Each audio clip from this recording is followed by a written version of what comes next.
après avoir passé à peu près 8-10 heures en cours, à faire des trucs qu'on n'aime pas forcément, j'aime bien, après quand je rentre, à faire un truc que j'aime bien. Il faudrait quand même, je pense, que je consacre un petit peu plus de temps aux devoirs. William vient de rentrer de l'école. Comme beaucoup d'adolescents, son premier réflexe est d'allumer son ordinateur et de lancer une partie de son jeu vidéo favori, League of Legends. Dans le monde, ils sont 70 millions à y jouer.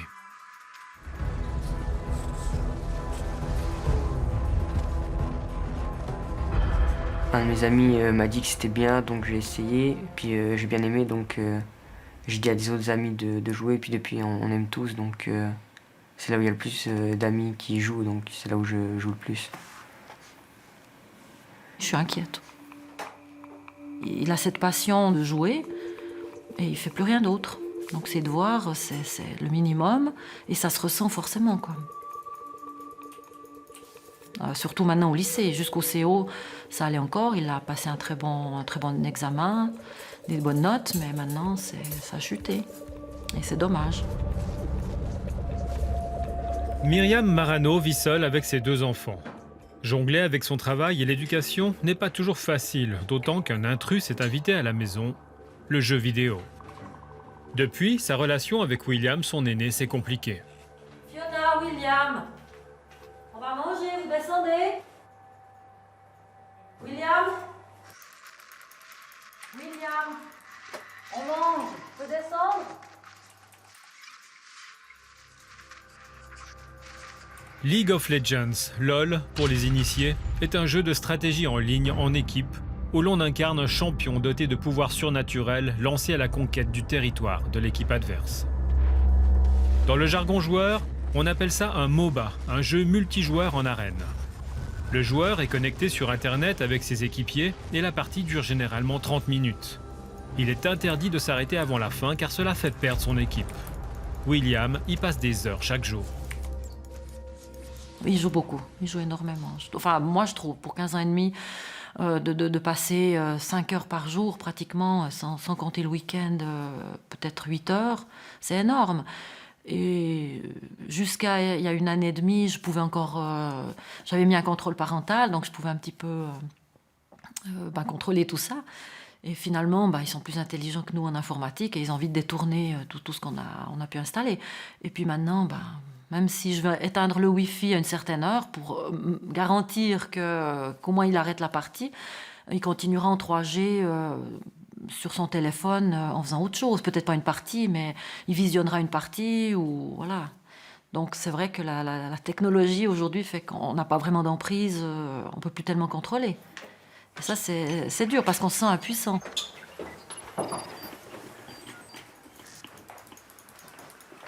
William, je vais aller enlever le Wi-Fi. T'as bientôt terminé la partie? Ouais. Et pour demain, t'as des devoirs ou bien? Ouais, l'univers d'éthique. Alors pourquoi tu fais pas ton inter? Utilise ton temps un peu mieux, non? Ouais. Non, mais c'est vrai. Je trouve que t'as un petit peu... c'est de perdre son temps comme ça, non? Fais tes devoirs. D'accord? Je sais pas. T'as pas envie d'avancer? Voilà, puis tu reviens après. Je pense pas qu'elle comprend. Vu qu'elle connaît pas, elle parle, mais elle sait pas de quoi elle parle, donc elle en fait trop. C'est quoi? C'est des petits personnages qui se battent ou... Ouais. Et c'est quoi le but de ce jeu? Détruire le Nexus ennemi. Et ça aboutit à quoi à la fin? À une victoire. Oui, d'accord, la victoire, mais tu as quoi à la fin? Tu deviens gagnant de ligue ou... Tu gagnes des points. Et tu fais quoi avec ces points? T'achètes des autres trucs, des C'est autres quoi? champions, des trucs comme ça. Donc en fait, ça finit jamais. Voilà. Les séances de jeu qui ne finissent jamais, Anne-Catherine Aubert connaît ça. Elle aussi se retrouve impuissante face à son fils, également passionné par les jeux sociaux en ligne. Salut Quentin, je suis rentrée. Anne-Catherine est veuve depuis peu. Son fils Quentin a 25 ans il passe toutes ses journées dans sa chambre à jouer et ne fait rien d'autre. Ça commence déjà à la scolarité. Donc à la scolarité, ça l'a relativement bien passé. Et puis après, elle a commencé un apprentissage. Et puis il y a eu des problèmes avec le patron, donc il a arrêté l'apprentissage. Et puis après, on aurait dû tout de suite redémarrer sur autre chose. Et j'avoue qu'en fait, je n'ai pas pu le cadrer 24 heures sur 24. Puis petit à petit, on se rend compte que les mois passent, que les années passent. Et puis qu'il faut vraiment qu'il se passe quelque chose. Il laisse son travail. Donc, comme il a beaucoup de temps à perdre, il joue beaucoup. Puis en même temps, c'est un peu le serpent qui se mord la queue. Comme il joue beaucoup, ça veut dire qu'il ne va pas chercher du travail. Et puis, puis le travail, comme il ne va pas venir tout seul à la maison. Donc en fait, il est à la maison à beaucoup jouer.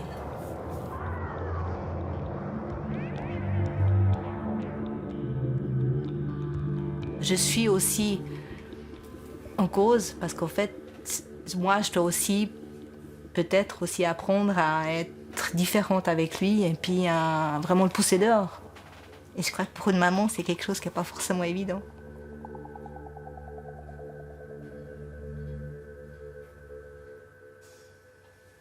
Une journée à 24 heures, il en dort à peu près 8. Ça fait quoi, une douzaine d'heures en tout cas, 12-15 heures. 12-15 heures par jour. Ouais, mais bon, il joue pas forcément pendant tout ce temps, mais il est devant son écran. Ça vous met pas un pied dans la réalité. Alors ça, c'est clair. Quentin ne se montrera pas. Mais que vit-il devant son écran? Face à son ordinateur, peut-être qu'en jouant, il discute avec des amis qu'il n'a jamais vraiment rencontrés. Ou alors, il entre dans un monde parallèle, fantastique.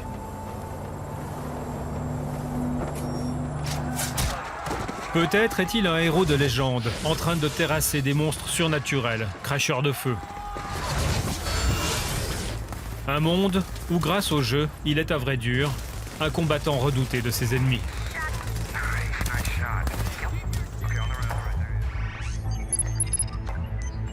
Pédopsychiatre au CHUV, Philippe Stéphan étudie de près les rapports de l'enfant et de l'adolescent au jeu. Pour lui, il est nécessaire que les parents s'impliquent dans la passion de leurs enfants. Connaître ce monde parallèle permet d'y mettre des limites et surtout de comprendre pourquoi les jeunes passent tout ce temps face à un écran. L'adolescent a un nouveau cerveau boosté au niveau des sensations, des perceptions. Et donc, évidemment, les 3 dimensions, les jeux qui offrent comme ça un support extraordinaire sur le plan visuel, il s'y plonge. Alors en plus, c'est du jeu, donc on sait que c'est quand même quelque chose qui intéresse l'adolescent. Il y a une forme d'impulsivité, il y a un support de la vie, il y a une forme d'intelligence aussi dans les jeux. Et puis, il y a une récompense souvent immédiate, ce que ne procure pas, par exemple, l'école. C'est-à-dire que par moment, en effet, on est un peu déprimé parce qu'on a une mauvaise note, parce que c'est difficile à l'école. On peut tout d'un coup trouver dans les jeux un support pour ce qu'on appelle, nous, se renarcissiser, c'est-à-dire retrouver une confiance en soi. Donc là, c'est intéressant, puisque le lendemain, on peut repartir à l'école, parce qu'on a réussi finalement à se retrouver qu'on n'était pas si mauvais que ça. Mais s'il n'y a que sur les jeux vidéo qu'on trouve la confiance, alors là, ça devient un souci, parce qu'on va s'y réfugier. Alors, ça n'est pas à nouveau de la dépendance ou de l'addiction, c'est plutôt un refuge comme une forme de médicament, finalement, pour éviter ou pour penser, finalement, les problèmes qu'il y a à l'extérieur. Immersion totale dans le jeu, refuge sécurisant face à la réalité. À Genève, Dylan a vécu tout cela. Quand le temps me le permettait, j'atteignais dans les, il me semble, 15 heures de jeu par jour, quelque chose comme ça. C'était vraiment un rythme de jeu, de sommeil et de nourriture. C'est quelque chose de rassurant, parce qu'on est vraiment dans notre univers, on parle à notre rythme. Il n'y a personne qui nous force à faire quoi que ce soit. Et ça apporte un certain confort de pouvoir choisir avec qui on parle. On n'est pas jugé sur notre physique, pas jugé sur notre nationalité, on est jugé que sur ce qu'on a envie de véhiculer. Puis moi je pense que justement, si on a un petit peu de mal à être social, ça peut nous aider ou nous engloutir dans une bulle. Alors ouais, le prix officiel indiqué, c'était dans les environs de 500-550. Mais ça, c'est quand les stocks de PlayStation 4 se stabiliseront en fait. Dylan est sorti de la bulle du jeu. Il a même trouvé une solution originale en mettant son expérience de gamer au service de son travail. vendre des jeux et des consoles vidéo. Et justement, c'est le mois de décembre, la fièvre des achats de Noël. Chérie, il me faut deux DVD tout d'abord. Killzone. Attends, je peux lui dire. Ouais, vas-y, dis-lui. Moi, Regarde. je comprends pas. En fait, quand Battlefield t'achètes, t'as le choix entre Battlefield 4. 4, Assassin's Creed Black Flag, le nouveau. Objet rarissime et très convoité, la dernière console de jeu de Sony, la PS4, vient de sortir. Ici, elle s'arrache au prix fort, 749 francs. Ce jeune garçon a convaincu sa mère d'en acheter 2, pour lui et son frère. Je fais la PlayStation 3, mais je préfère aussi la PlayStation 4. Elle a l'air meilleure. Après, mes copains, ils vont me dire tout et tout, ouais, t'as la PlayStation 4, elle a l'air trop bien. Et après, ils vont venir chez moi jouer. C'est important ça, quand on a des copains, de montrer qu'on a la dernière console. Un petit peu, ouais. Pourquoi ? Parce qu'après, ça fait la popularité à l'école. Merci beaucoup, bonne journée. Hergun vient de recevoir un sésame très convoité. Sa nouvelle console ouvre tout grand les portes du monde merveilleux des pixels. Aujourd'hui, les jeux sont partout.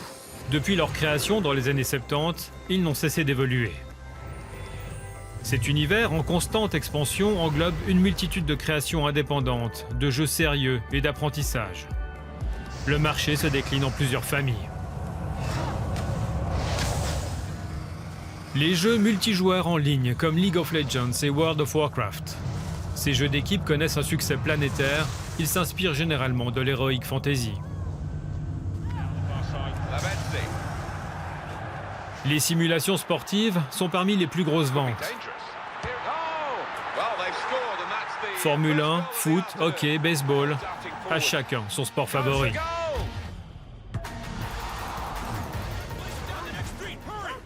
Les FPS, jeux de tir à la première personne.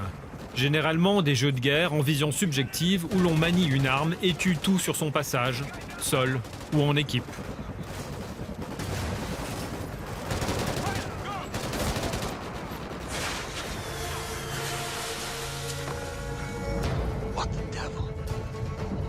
Mais un des genres les plus appréciés du moment, c'est l'action-aventure.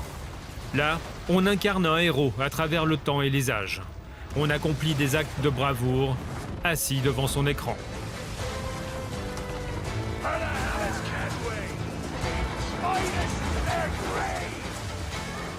Les jeux sont omniprésents, ils envahissent tous les supports, consoles, ordinateurs, téléphones et Internet. Un monde qui n'a pas de secret pour Stéphane Laurenceau, journaliste animateur à Couleur 3.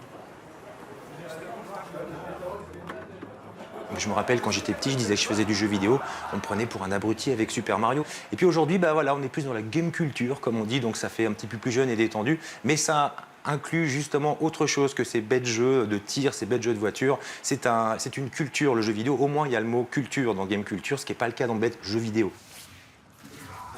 Aujourd'hui, les jeux vidéo sont les produits culturels les plus vendus au monde. Musique et cinéma sont relégués loin derrière. Mais pourquoi marchent-ils si bien? Quelle est la recette de leur succès? Le futur de la narration n'est pas dans le cinéma, mais dans le jeu vidéo. Je me souviens avoir interviewé quelqu'un qui me disait, dans un jeu, dans un film, il y a les figurants qu'on paye, ils sont sur le trottoir d'en face, ils marchent. Dans un jeu vidéo, ces figurants-là, on est censé pouvoir traverser la route et leur poser les questions. Et il disait que c'était beaucoup plus complexe à produire. Par exemple, un script d'un film, c'est un bon gros paquet de papier. Vous le multipliez par 15 pour un jeu vidéo, parce qu'il y a aussi tous les dialogues des figurants, tout ce que le jeu va proposer aussi au niveau de sa mécanique, au niveau du reste. Il n'y a pas que des dialogues, il n'y a pas qu'une musique, il y a tout ce qui va à côté, c'est-à-dire tout l'univers. On part vraiment de rien, à chaque fois de zéro. Le cinéma a du souci à se faire. En 2013, le marché mondial du jeu vidéo, équipement compris, a pesé 65 milliards de francs, 3 fois plus que le cinéma. Les studios d'Ubisoft à Montréal sont un haut lieu de l'industrie du rêve virtuel. L'entreprise est numéro 3 mondial du jeu. La carte, tous les accès sont sécurisés à plusieurs niveaux. Donc, comme je vous disais, le contrôle de l'information en fait, est assez important. Pour quelle raison vous sécurisez pareillement? Parce qu'on parle de superproduction qui coûte des millions, voire des dizaines de millions de dollars. Et donc, des fuites à ce moment-là, à ce niveau-là, ça peut avoir un impact assez important. Jean Guédon est directeur artistique d'Assassin's Creed 4, le dernier opus d'Ubisoft. C'est un des jeux les mieux vendus du moment. Et Ricard. Son développement a coûté 70 millions de dollars. La licence a déjà rapporté plus de 400 millions. On va rentrer sur le plancher où est le reste de l'équipe qui vient de livrer en fait Assassin's 4 Black Flag, qui est le jeu de pirates avec Edward, notre personnage principal. Le jeu met en scène un pirate formé par la secte des assassins.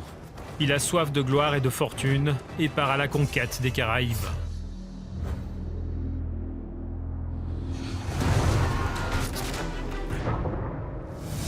On va aller voir Vladimir, qui est l'artiste qui était en charge de Nassau, une de nos 3 villes importantes dans le jeu. Toute l'île a été recréée, chaque bâtiment, chaque arbre est placé de sorte que la ville soit la plus vivante possible. Donc là, on voit les fils de fer, en fait, qui sont tous les éléments, tous les ingrédients qu'on modélise indépendamment et qu'ensuite on vient placer dans ce monde-là, avec les textures, avec la lumière. On peut jouer aussi sur tout ce qui est ambiance, avec par exemple le temps de la journée, comme on le voit, donc passer de la nuit au jour très rapidement. On contrôle vraiment l'état de notre monde. Donc là, voilà, Vladimir nous a mis une tempête sur Nassau, dans les Caraïbes, au XVIIIe siècle. Graphisme attrayant, liberté totale du personnage, tout est conçu pour séduire, pour capter le joueur. Mais cela ne suffit pas. Pour renforcer encore l'impact du jeu, on mise sur le son.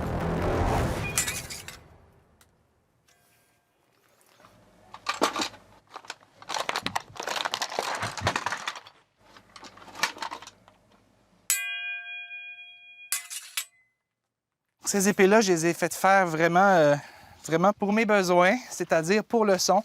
Je les ai faites modifier le manche légèrement pour qu'elles puissent sonner longtemps.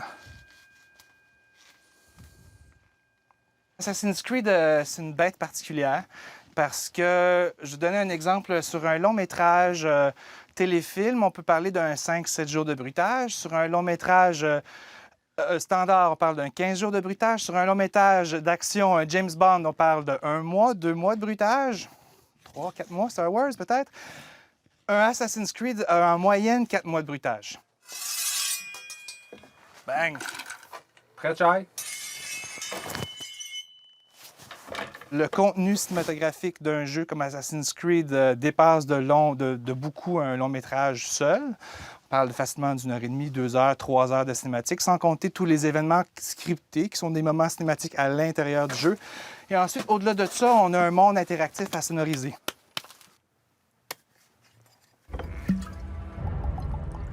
Mais cet homme est un compère redoutable qui se nourrit des désordres et des conflits. Pour atteindre ce résultat, il faut près de 700 personnes et 2 ans de travail. Tant que le jeu n'est pas commercialisé, les équipes sont tenues au secret absolu. C'est la règle dans cette industrie.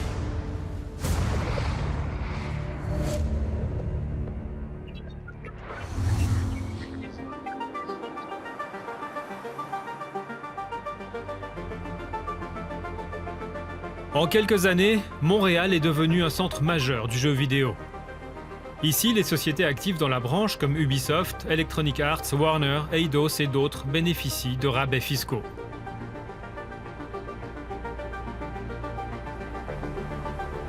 Les professionnels viennent du monde entier, tout comme les étudiants qui veulent se rapprocher des studios. Entraînée par cette dynamique, l'école parisienne ISART est venue y enseigner la création et le marketing du jeu. Non, mais il faut s'habituer. En production, c'est comme ça. On vous dit, ouais, vous avez 6 mois pour faire un truc, puis finalement, on le veut pour la semaine prochaine.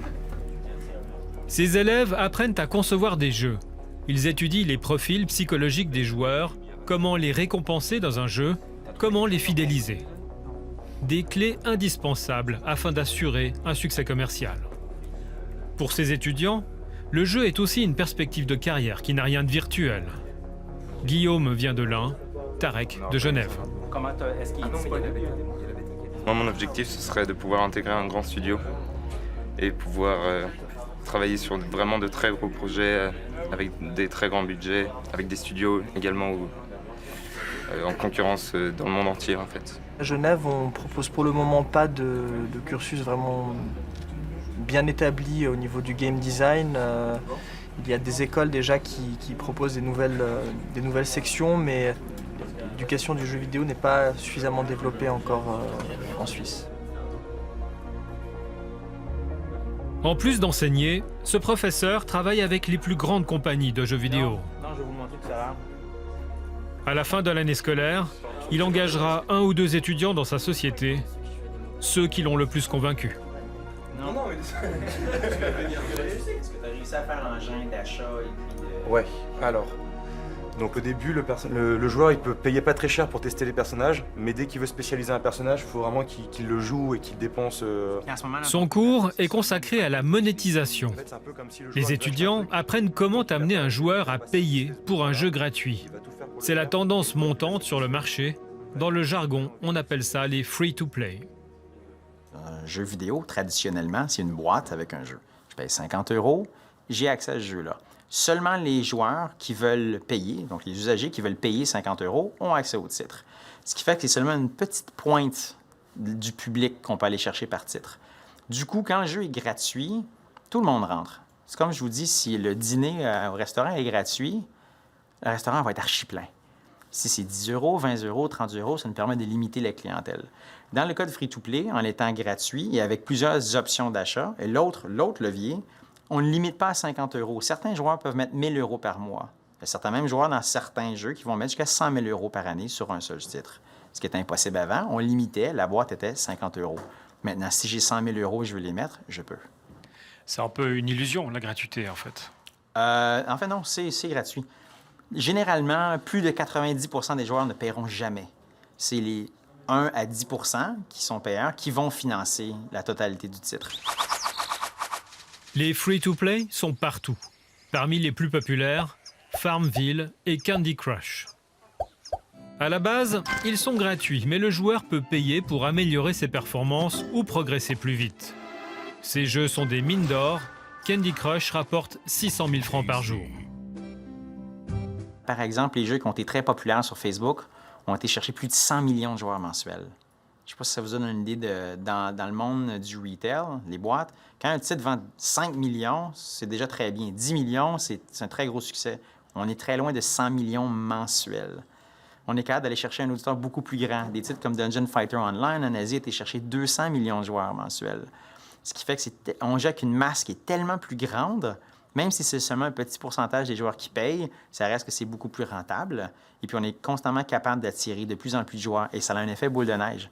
On grossit le marché de cette façon-là.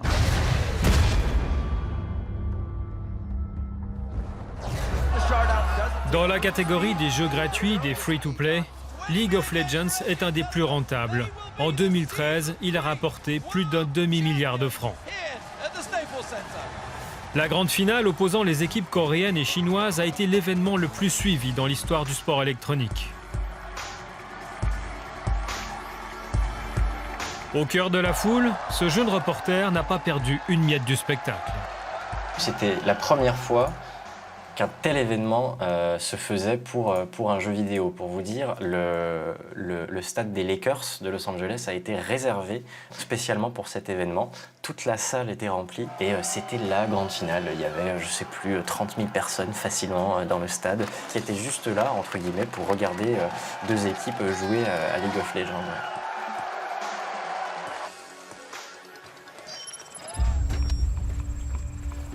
Diablo X9 est suisse. Il vit dans les environs de Montaix et aujourd'hui, il est une star de l'Internet francophone. 1, 2, 1, 2, 1, 2. Tac. À 20 ans, Diablo est ce qu'on appelle un YouTuber influenceur. Il commente des jeux vidéo et donne son avis sur sa chaîne YouTube. Eh bien, salut tout le monde, c'est Diablo X9. Je vous retrouve aujourd'hui pour une vidéo que vous avez tous beaucoup attendue. Un retour sur Zelda Wind Waker HD. Je viens de le lancer et je le trouve absolument magnifique. Alors, rappelez-vous du jeu au tout début. Ça m'a complètement fasciné qu'on puisse parler d'un jeu vidéo, présenter un jeu vidéo, donner un aperçu du truc, sans même que les gens ne l'aient encore acheté. Et je me suis dit, il faut faire ça, quoi. Il faut que j'essaie de faire ça. Et du coup, quand j'ai eu 13-14 ans, je me suis fait une chaîne Dailymotion. Et c'est en février 2010 que j'ai lancé ma chaîne YouTube. Rapidement, ma chaîne a augmenté, donc on est passé de 10 000 abonnés au stade des 100 000. Ensuite, ça allait 100 000 par 100 000, 100 000, 200 000, 300 000, etc. Aujourd'hui, Diablo réunit une communauté d'1 500 000 fans, tous abonnés à son site. Il parcourt également le monde réel et s'est lancé dans le reportage. Animateur pour sa chaîne, il est invité dans les grandes foires mondiales du jeu vidéo. Il réalise des sujets et interviewe les stars, comme ici, Zlatan Ibrahimovic. Thank you very much for this interview. I'm really excited about it. So, we're going to talk about video. L'activité est lucrative. Sur YouTube, les vidéos sont précédées d'une publicité. Propriétaire de YouTube, Google touche la mise, mais une partie est reversée à l'auteur. Donc, plus il y a d'abonnés et de visionnements, plus ça rapporte. Combien ? Diablo préfère rester discret sur le sujet. Je ne sais pas si c'est vraiment des choses que j'ai envie de dire. Disons que tu peux, avec une chaîne YouTube qui est populaire, qui fonctionne bien, tu peux facilement te faire le salaire de quelqu'un qui bosse à la COP pendant une semaine, des trucs comme ça. Je veux dire, ça peut énormément varier, hein, sachant qu'on a des YouTubeurs. Alors pour vous donner un exemple, le YouTubeur le plus populaire aujourd'hui, PewDiePie, qui fait des vidéos d'humour sur plein de jeux, etc. Il compte quelque chose comme 8 millions d'abonnés, je crois, même plus. Et en même pas une année, il a pu s'acheter une maison, etc. C'est-à-dire qu'on monte rapidement à des sommes assez monstrueuses. On peut compter facilement, si je dis pas de bêtises, le mec pouvait facilement se faire 30 000 balles par jour. Tu gagnes ta vie aujourd'hui avec ça? Ouais, totalement. 5.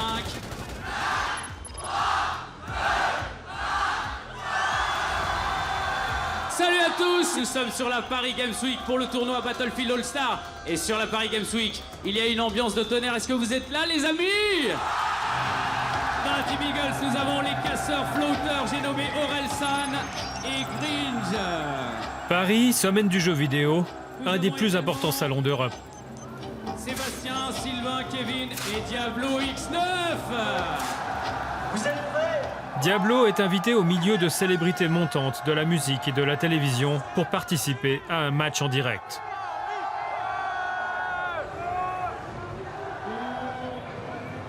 Maître de cérémonie, Electronic Arts, éditeur du jeu de guerre Battlefield.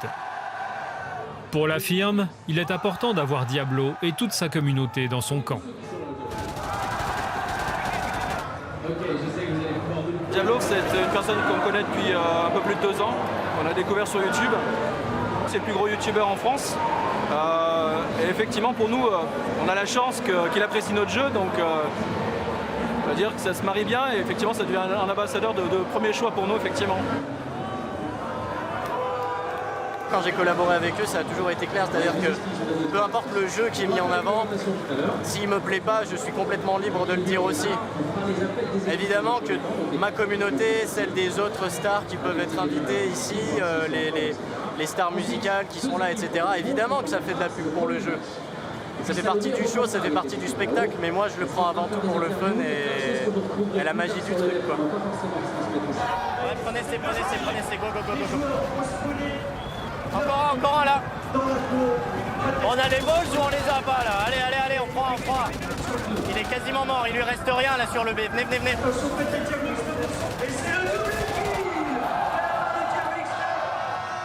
Le jeu est violent et le public complètement fasciné. Très à l'aise, Diablo fait gagner son équipe.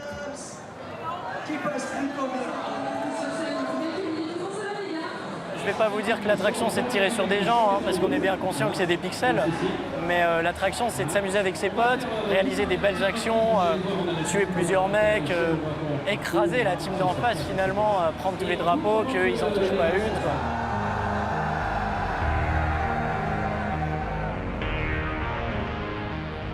Pour conquérir leur public, les géants de l'industrie du jeu vidéo exploitent un registre percutant, la violence et la mort.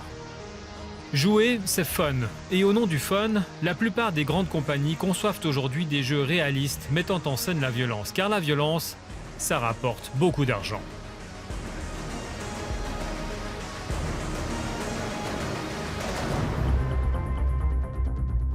Événement majeur en 2013, la sortie du dernier Grand Theft Auto, GTA V, a généré 1 milliard de recettes en 3 jours. Jeu libertaire, on y incarne des criminels qui volent, se droguent, assassinent, qui font en gros tout ce qui est interdit dans une vie normale. Pour progresser dans le jeu, il faut torturer. On peut choisir entre la tenaille, la masse et les décharges électriques.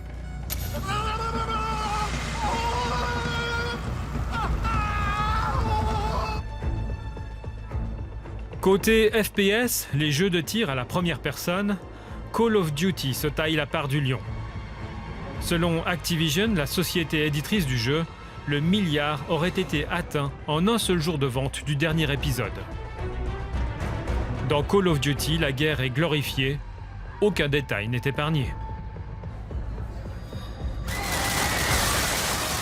Massacre de civils dans un aéroport, exécution sommaire en tout genre.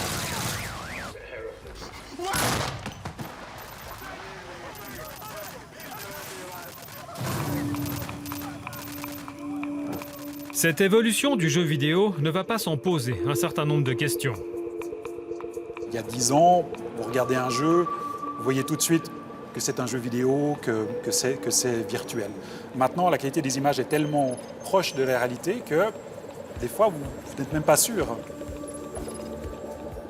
Il y a ce phénomène où on ne sait plus vraiment ce qui est réel et ce qui ne l'est pas. Surtout que les jeux vidéo qui maintenant parlent de conflits armés, hein, c'est quand même des jeux très très populaires, ils ont des conseillers militaires, ils ont des anciens membres des forces spéciales qui vont les conseiller pour que ça soit encore plus proche de la réalité. Ça veut dire qu'au niveau du terrain, au niveau des armes, des équipements, tout cela est quasi identique à la réalité. Christian Roufaer est chargé par le CICR de diffuser le droit international humanitaire. Sa spécialité, les relations avec les forces armées, son outil, les jeux vidéo.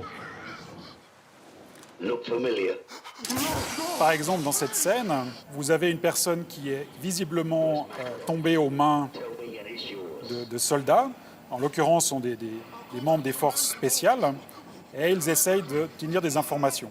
Donc là, vous avez clairement un acte de torture. Ils viennent de lui écraser le genou, qui est d'ailleurs blessé avec leurs pieds. Ils l'interrogent de façon très violente, alors que cette personne qui n'est hors de combat, qui n'est plus une menace pour eux, doit être protégée, est protégée par le droit.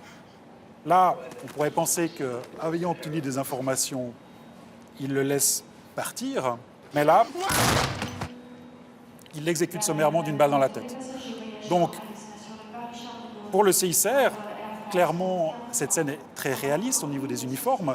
Dans le scénario du jeu, ces soldats sont envoyés par leur gouvernement.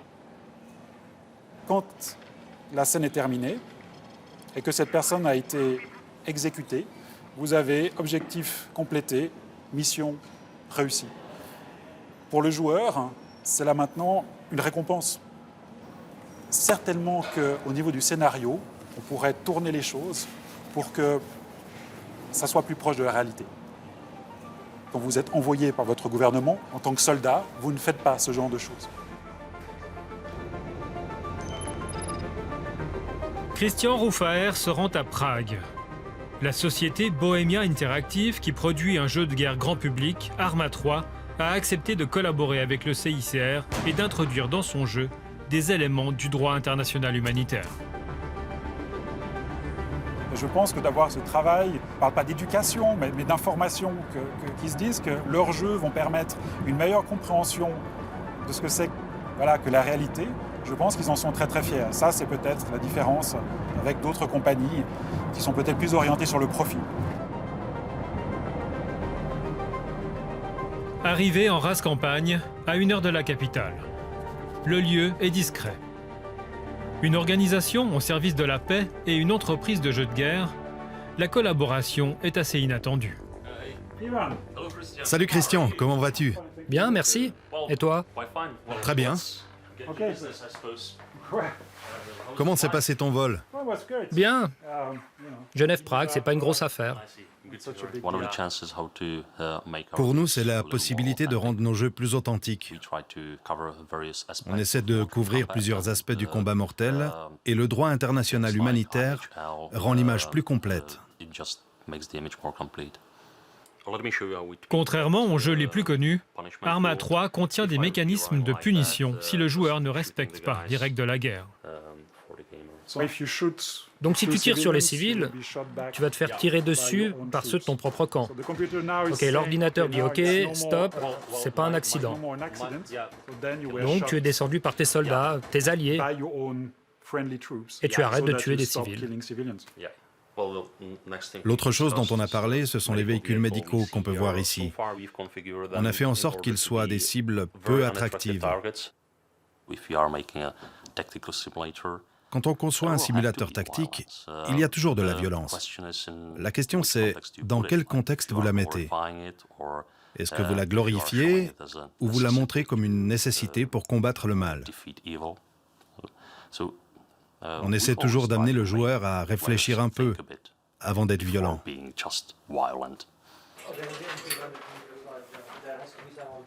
Bohemia Interactive n'est pas juste une petite compagnie tchèque.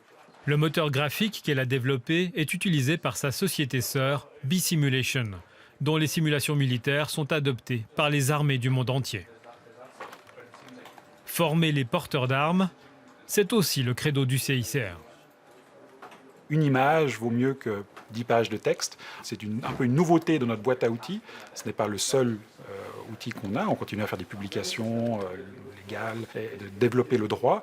Par contre, pour la vulgarisation du droit, pour passer des messages rapidement et de nouveau de façon assez claire, ça devient un outil de plus en plus intéressant pour nous. Alors non. It's a bit stressful. Wow. Aïe. Ah, d'accord. Ok.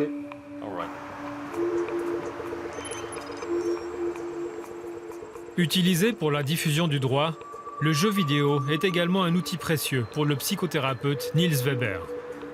Ce dernier recourt au jeu pour travailler avec des mineurs en difficulté. Avancez. Après, on va mettre les étoiles. Mais vous êtes sérieuse? C'est rien du tout des étoiles, mais... Bien sûr. Non, mais t'es sérieuse? Tu dois les mettre maintenant. Non, mais t'es sérieuse? Tu veux mettre n'importe quel moment? T'as foiré, là. C'est vrai qu'elle joue jamais à Mario, elle, je te jure. On y va. Aujourd'hui, l'explosion mondiale du jeu vidéo nourrit un phénomène dont l'importance ne cesse de grandir, la gamification, ludification en français. En clair, il s'agit du transfert des mécanismes du jeu dans des situations réelles comme l'apprentissage, le travail, la thérapie, la liste est longue. À l'association Paidos, on l'utilise pour établir un dialogue. Alors, on change de jeu? Bien joué. Niels Weber connaît parfaitement l'univers du jeu vidéo. La plupart des jeunes qui participent à son atelier sont en rupture sociale ou de formation. C'est une très bonne porte d'entrée vers l'établissement d'un dialogue, par exemple, mais ça peut être une porte d'entrée vers plein d'autres choses, comme le plaisir de jouer, mais aussi éventuellement une pratique thérapeutique, si c'était le cas. Et puis, voilà, c'est un média qui rassemble les gens, finalement, donc on peut en faire des choses très intéressantes. Ouais, c'est un jeu qui se veut très poétique. C'est la même boîte qui avait fait un jeu qui s'appelle Flowers, je sais pas si tu connais. Ça me dit quelque chose. Où tu jouais des pétales de fleurs dans le vent. Okay. C'est assez particulier comme jeu. Ouais. On a toujours certains qui osent affirmer qu'ils n'ont pas aimé, ce que je trouve très bien aussi, parce que c'est un peu notre volonté justement de développer un esprit critique et puis de dire j'ai aimé ou j'ai pas aimé, et puis aussi d'avoir une démarche réflexive là autour. Merde. Après 45 minutes aux manettes, vient le temps de la discussion. Pour les jeunes, c'est le moment de partager librement l'expérience vécue, de dire ce qu'on a sur le cœur. Pour le thérapeute, l'occasion de constater que le jeu est aussi une de leurs préoccupations. Ok, on est tous là. De manière générale, est-ce qu'il y a des sujets dont vous aimeriez parler qui concernent le jeu vidéo? Il y a des sujets qui vous paraissent plus intéressants que d'autres à discuter? Je sais pas, mais on entend souvent parler de la violence à cause des jeux vidéo. Ouais. Ça m'intéresse aussi. Toi aussi? Pour quelle raison? J'ai un petit frère qui est obsédé au jeu, donc Donc j'aimerais savoir ce qu'il y a derrière la tête. C'est pas pour aller faire des conneries ou ce genre de trucs. C'est normal de jouer quand on est petit. De jouer quand on est petit? Ouais. C'est normal. Bah, tous les jeux. À 14 ans, je passais le balai, moi, chez moi. Je jouais au petit Barbie et tout, mais je jouais pas à la Play, à Call of, tout ce genre de trucs. Moi, en tout cas, j'ai toujours été capable, quand je joue à GTA, de savoir que ouais, je suis un flic, mais voilà, mais si je croise un flic dans la rue, même s'il me met la haine, je vais pas lui coller une balle dans la tête. Quoi. Moi, j'ai un cousin, il mange plus, il dort plus, il joue qu'à Call of. Ah ouais? Il va même pas à l'école. Il dort pendant 2 jours et il joue pendant 4 jours. Mais quand il l'aura fini, tu vas voir. Il va pas à l'école, il fait rien. Bien qu'on soit aussi au courant que c'est pas la panacée, on s'est dit que c'était peut-être le moment d'inverser la tendance en disant d'accord, alors vous connaissez le sujet des jeux vidéo, vous êtes expert, parce que vous y jouez souvent, donc vous connaissez certainement mieux le sujet que le bon nombre d'adultes ou de non-joueurs. Alors à vous aussi maintenant d'être des experts peut-être en prévention et d'être des utilisateurs responsables vis-à-vis des petits frères, des petites sœurs, par exemple. Au Québec, une expérience inédite de ludification place le jeu vidéo dans un contexte où on ne l'attendait pas, l'école. Nous sommes à Sherbrooke, à 2 heures de Montréal. L'école secondaire privée, le Salésien, a autorisé Sean Young, professeur de physique-chimie, à intégrer dans ses cours un jeu de son invention, Classcraft, inspiré de l'Heroic Fantasy.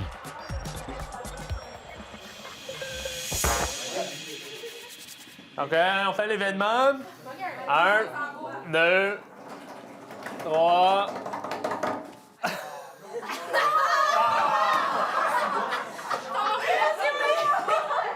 Mort aux prêtres. Tous les prêtres se font lapider par des athées. Donc, vous allez tous perdre vos points de vie jusqu'à ce que vous ayez seulement 5 points de vie. Moi, je vais Au début du cours, le professeur lance le jeu qui génère automatiquement un événement aléatoire. Cet événement permet aux élèves d'obtenir des points de jeu, des avantages ou parfois des pénalités. Un suspense qui encourage à être à l'heure en classe. Ensuite, le cours démarre, mais le jeu, lui, ne s'arrête pas. Le compteur à points tourne constamment. Tout le monde a ses affaires, là? Chaque élève a un personnage qu'il représente dans le jeu, un avatar. Sean Young a constitué des équipes de 5, composées de niveaux scolaires différents. Dans une société qui pousse à la performance par rapport aux autres. Donc, via le jeu, ce qu'on peut ramener, c'est justement un esprit collaboratif, coopératif, qui est naturel. C'est comme si je te tape dans la main, là. En fait, ce qui compte ici, c'est avant tout la collaboration à l'intérieur des équipes. On est vraiment reliés ensemble par, si, exemple, quelqu'un ne passe pas son examen et il perd des points de vie, puis ça nous affecte directement. Donc, on veut que cette personne-là réussisse, fait que oui, on peut l'aider, puis s'assurer qu'il passe ses examens, puis que chacun dans l'équipe ait des bons résultats. Comme ça, notre équipe monte au lieu de descendre, puis que ça affecte tout le monde. Vous avez l'impression que s'il n'y avait pas ça, vous vous investiriez moins dans le travail, dans l'étude? Oui. Oui, probablement. On serait moins tenté à faire tous les exercices vite puis bien. Là, on travaille mieux puis on travaille en équipe, là, fait que ça nous aide. Là. Le fait de réussir dans le jeu et d'obtenir des points n'influence pas directement les notes, mais cela procure toutes sortes d'avantages réels, très appréciés des élèves. Tu peux gagner des pouvoirs, puis ça peut te donner, mettons, des privilèges, mettons, de manger en classe. Si tu accumules assez de pouvoirs, tu peux avoir tes notes de cours à ton examen. Ou même savoir si ta réponse sur un examen est bonne. Bon, il va pas dire c'est quoi la réponse, mais il va dire oui, c'est bon ou c'est pas bon. Il va répondre oui ou non, dans le fond. Divisé par ça. Ouais, c'est bon, ça. C'est bon? On l'a? Ouais. Ah, yes! Le jeu récompense les bonnes notes, puis punit les mauvaises notes, mais il récompense encore plus que ça les comportements attendus d'un élève, qui peuvent aller de s'entraider, mais aussi de bien travailler, d'être présent, de bien participer. Donc l'idée, c'est de dire un élève qui fait sa job d'élève va performer super bien dans le jeu. Là. Et si l'élève ne s'implique pas, il risque d'entraîner son équipe vers la mort, ce qui signifie une retenue le samedi matin, un devoir de latin ou 10 minutes de moins à un examen. Le jeu n'est pas obligatoire. Pourtant, Séduits par le principe, 9 élèves sur 10 ont décidé d'y participer. Les jeunes sont extrêmement motivés. C'est même ahurissant. Là. Je dirais, ils sont prêts à travailler comme des machines, faire des corvées supplémentaires de devoirs, tout pour avoir des points. Vous avez l'impression d'avoir de meilleurs résultats depuis que vous êtes dans ce jeu? Oui. Oui. Dans le fond, ça nous pousse à avoir des meilleurs résultats pour avoir des avantages. Donc, techniquement, ça serait plus pour les avantages. Étudiés pour recevoir des récompenses, certains seront critiques. Mais ici, on a choisi le pragmatisme. Le but de l'éducation, c'est de favoriser l'apprentissage. Si ça passe par des motivations externes, je pense que c'est le prêt payé.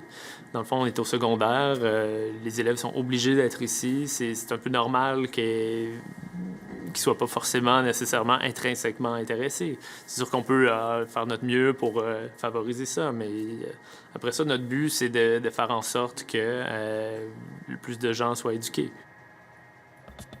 Au Québec, le projet a convaincu.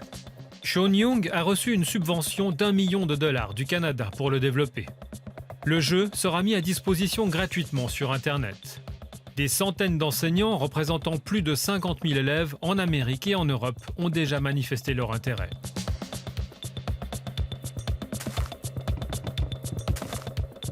Cette expérience tendrait à montrer qu'utilisés de manière appropriée, les jeux vidéo peuvent servir à l'apprentissage. Mais pour les utiliser efficacement, il faut les étudier en profondeur. Aujourd'hui, le champ est investi par la recherche scientifique, terrain d'étude, l'impact sur le cerveau. Le jeu change le cerveau et change le cerveau d'une manière qui est un peu troublante pour la société parce que c'est un changement qui vient beaucoup des enfants. C'est-à-dire que c'est les enfants qui presque adoptent la technologie beaucoup plus rapidement que les parents et donc les parents se sentent un peu laissés pour compte par le jeu. Et donc c'est un plus grand effort par rapport à d'autres révolutions technologiques où typiquement ça a été introduit par les adultes et inculqué aux enfants. Par exemple, la lecture change votre cerveau. Au fur et à mesure que vous apprenez à lire, il y a une nouvelle ère du cerveau qui est créée, qui correspond à l'ère de la lecture. Mais personne ne panique du fait que quand des gens ont la capacité de lire, en fait, on a changé leur cerveau. Daphné Bavelier est neuropsychologue à l'Université de Genève. Ses recherches combinent études comportementales et imagerie cérébrale sur des joueurs et non-joueurs de jeux vidéo. On est très intéressé dans tout ce qui est plasticité cérébrale, c'est-à-dire comment on peut aider les gens à apprendre de façon plus aisée. Et c'est dans ce contexte-là qu'on a étudié les jeux vidéo, parce que ça semble être des outils assez incroyables pour aider la plasticité cérébrale, pour aider le cerveau à mieux apprendre. Avec son équipe, Daphné Bavelier a analysé les aptitudes développées par les fans de jeux de guerre. Elle a ainsi fait une découverte surprenante. Le cerveau d'un joueur régulier dépense moins d'énergie que celui d'un non-joueur pour atteindre le même résultat. En d'autres termes, il est plus efficace. Les jeux vidéo d'action ont une capacité à forcer le système nerveux à prendre des décisions très rapidement. C'est-à-dire que typiquement, si je vous demande d'aller très vite, vous allez avoir tendance à faire plus d'erreurs. Mais les gens qui jouent aux jeux vidéo d'action ou de guerre sont des gens qui prennent des décisions très rapides, mais ne présentent pas plus d'erreurs. Et il se trouve que, justement, ces jeux de guerre, chez des gens qui sont des gens jeunes, normaux, des étudiants par exemple, augmentent la capacité à rester concentré et à ignorer des sources de distraction.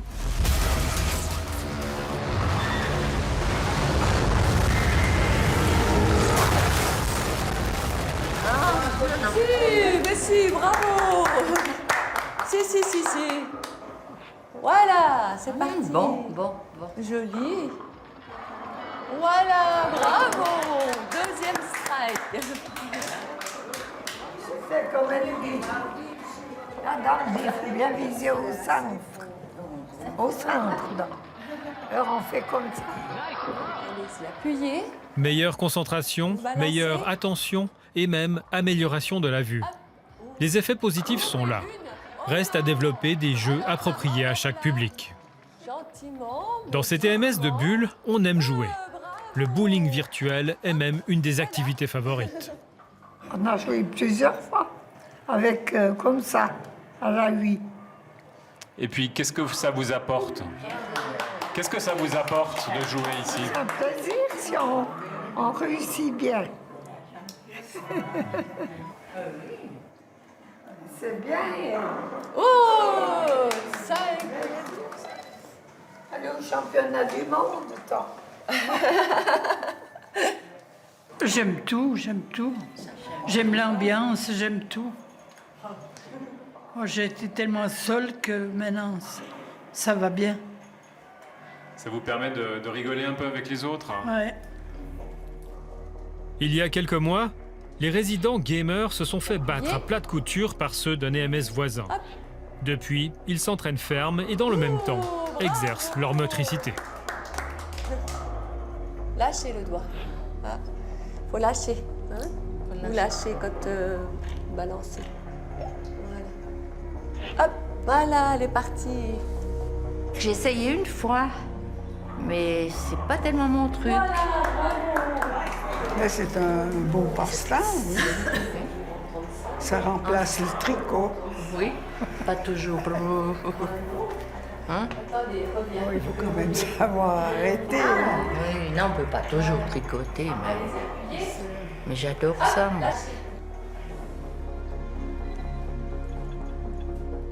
Certains s'immergeront avec bonheur dans les jeux vidéo. D'autres s'y noieront peut-être. D'autres encore préféreront leur fermer la porte. Reste qu'aujourd'hui, qu'on le veuille ou non, cette industrie est là, et elle est à la conquête du monde réel.